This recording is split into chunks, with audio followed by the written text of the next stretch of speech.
Depois de apenas 45 dias no cargo, a primeira-ministra do Reino Unido, Liz Truss, renunciou. Isso mesmo, em um pronunciamento à imprensa, a premier argumentou que, diante da, abre aspas, grande instabilidade econômica, fecha aspas, não é capaz de cumprir o que foi delegado a ela. Vamos acompanhar um trechinho. I came into office at a time of great economic and international instability. Families and businesses were worried about how to pay their bills. Putin's illegal war in Ukraine threatens the security of our whole continent, and our country has been held back for too long by low economic growth. I was elected by the Conservative Party with a mandate to change this. We delivered on energy bills and on cutting national insurance. And we set out a vision for a low-tax, high-growth economy that would take advantage of the freedoms of Brexit. I recognise, though, given the situation, I cannot deliver the mandate on which I was elected by the Conservative Party. Então, só para a gente relembrar aqui, Liz Truss substituiu Boris Johnson. E é a terceira vez consecutiva que alguém renuncia a este cargo antes do fim do mandato lá no Reino Unido. Só que a Liz, gente, ela bateu o recorde de menor tempo exercendo a função na história do país.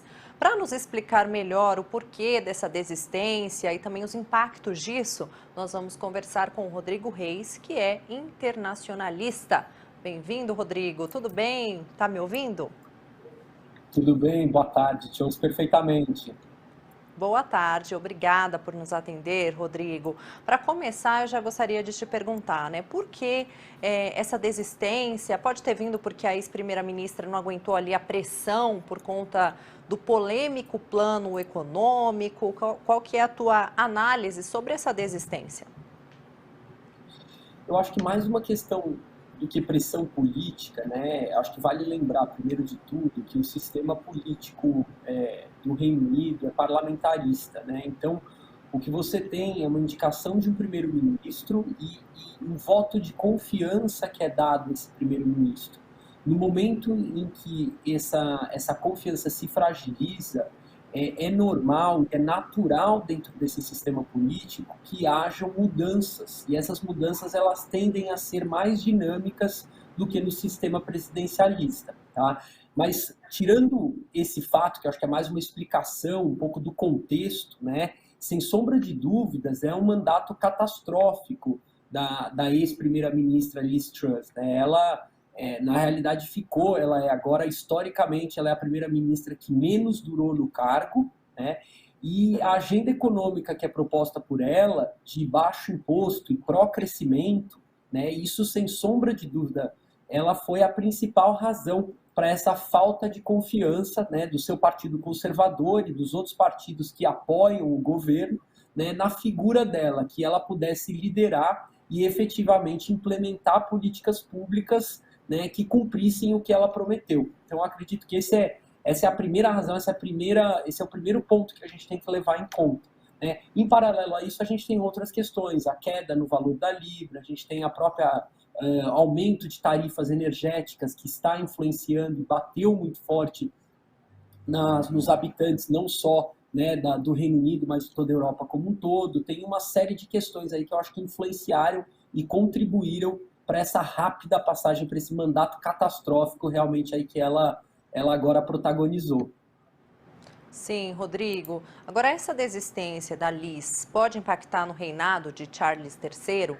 Em tão pouco tempo, né, ele já perdeu ali a premier e se envolveu em várias polêmicas, né? Olha, eu acredito que não, né? Sem sombra de dúvidas, a opinião pública e a questão de como né, o reinado dele agora é visto pela opinião pública, isso pode influenciar e pode ter um caráter negativo, sem sombra de dúvidas. Mas eu não acredito que de nenhuma maneira ele renunciaria, né, ou ele seria removido dessa posição que recentemente, né, agora ele foi coroado, reconhecido, naturalmente é uma passagem, né, aí para que ele assuma como Charles, o rei, atualmente do Reino Unido, tá? Mas, com certeza, a opinião pública vê isso e traz isso com más olhos, né? Sim, sem dúvidas. Agora, existe essa decisão, ela pode ter algum impacto para o resto do mundo, mais especificamente aqui para o Brasil? Eu acho que é difícil, eu não vejo uma razão específica para isso acontecer, né? Eu acho que o Reino Unido vem tentando se articular de maneira política e econômica pós-Brexit. Eu acho que isso, sem sombra de dúvidas, é um dos imperativos que o Reino Unido está tendo que lidar e vem lidando em termos, né, no âmbito europeu, principalmente. Mas eu não acredito que esse impacto ele transcenda, né, de alguma maneira as próprias fronteiras do Reino Unido ou possa impactar de alguma maneira o Brasil efetivamente, né, em termos de relações comerciais, da balança econômica, importação e exportação, ou até relações diplomáticas, políticas que existam entre o Brasil e o Reino Unido, né, a mudança de uma primeira-ministra não necessariamente impacta nem positivo nem negativamente. Eu acho que isso é muito mais uma questão de política interna, realmente, do país, né? E eles vão se reorganizar, muito provavelmente nos próximos dias ou nas próximas semanas, eles vão indicar um novo primeiro-ministro, né? Mais uma vez, como eu mencionei antes, esse é um dos sistemas, é uma dos mecanismos do parlamentarismo no qual eles precisam encontrar uma figura que represente a base governista, né? E eles indicam isso agora para o rei Charles, que aceita, né? É legal e eu acho que é importante pensar até, né, que a Liz Truss ela foi até a Escócia para poder pedir indicação, para poder pedir aceitação da rainha Elizabeth na época ainda viva, né? Mal de saúde, mas viva, enquanto ela estava no castelo de Balmoral na Escócia. Então esse processo ele naturalmente vai ocorrer mais uma vez, né? Eu acho que isso é questão de dias ou semanas para que realmente aí eles possam fazer essa nova indicação. Sim, Rodrigo, justamente isso que eu ia te perguntar agora, né? Existe alguma expectativa de quem deve ser o próximo, né, ou a próxima primeira-ministra? E como que acontece exatamente a escolha, né? Como que eles escolhem, então? Bom, normalmente essa escolha ela é feita junto com a base governista, né? O Partido Conservador majoritário nesse momento vai indicar um nome e esse nome ele é validado, um processo, obviamente, um processo político que ocorre, né, para poder reconhecer esse nome como um nome de aceitação não só do Partido Conservador, mas das outras forças políticas, né, que formam a base governista.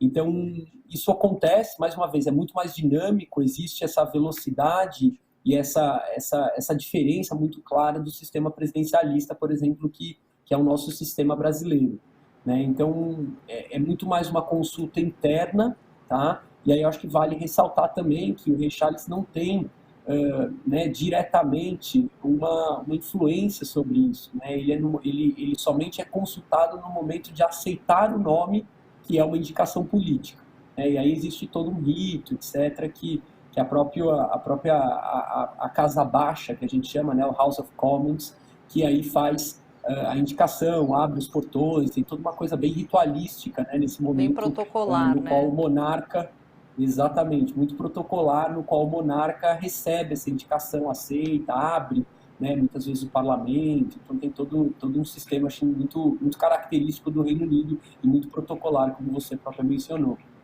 Perfeito. Então conversamos com o Rodrigo Reis, internacionalista. Te agradeço demais aqui pelas explicações. Até uma próxima, Rodrigo.